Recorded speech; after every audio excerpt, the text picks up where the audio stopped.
ভাতের পাতে যদি মসুর ডাল না থাকে কিংবা অন্য কোনো ডাল না থাকে তাহলে কিন্তু চলে না।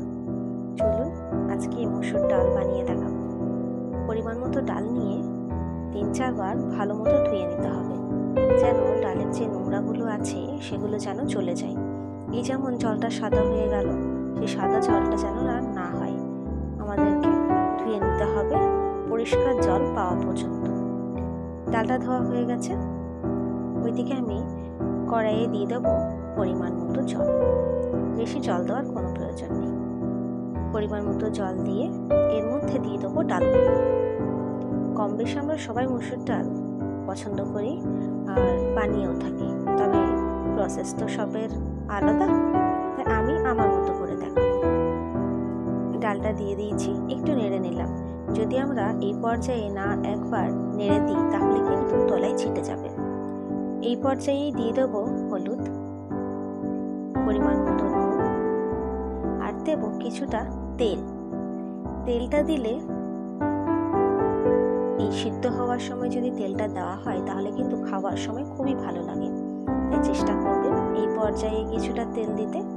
ফোড়ন তো আমরা লাস্টে অবশ্যই দেবো, তাও এই পর্যায়ে তেলটা দেওয়া কিন্তু জরুরি।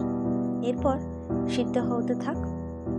আমার এই ছোট্ট চ্যানেলে যারা নতুন, অনুরোধ থাকবে চ্যানেলটিকে সাবস্ক্রাইব করে পাশে থাকা বেল আইকনটা ক্লিক করে অল নোটিফিকেশনটাকে অন করে দেবেন। আর আমার ভিডিও যদি ভালো লেগে থাকে তাহলে একটা লাইক করবেন, কমেন্ট করবেন, পরিবারের সাথে শেয়ার করতে ভুলবেন না।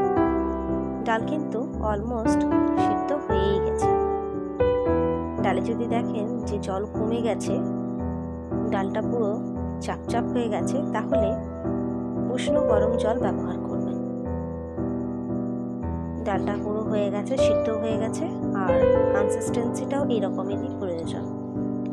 ডালটা নামিয়ে রেখে দিলাম। এরপর ফোড়নের পালা। দিয়ে দিলাম সর্ষের তেল, শুকনো লঙ্কা ফোড়ন, আর দেব জিরা ফোড়ন।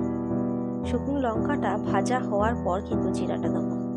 লঙ্কাটা ভাজা হয়ে যাক, এপিট ওপিট করে লঙ্কাটা ভেজে নেব। কারণ লঙ্কাটা ভাজতে একটু সময় লাগে বটে, তবে জিরা কিন্তু ভাজতে সময় লাগে না। লঙ্কা যতক্ষণ ভাজা হবে জিরা পুড়ে ছাই।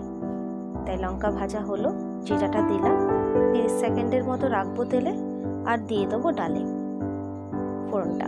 চাইলে এই ফোড়নের মধ্যেই ডালটা দিয়ে আপনারা একবার ফুটিয়ে নিতে পারেন, তবে আমি কিন্তু সেটা করি না, আমি ডালের মধ্যেই দিলাম।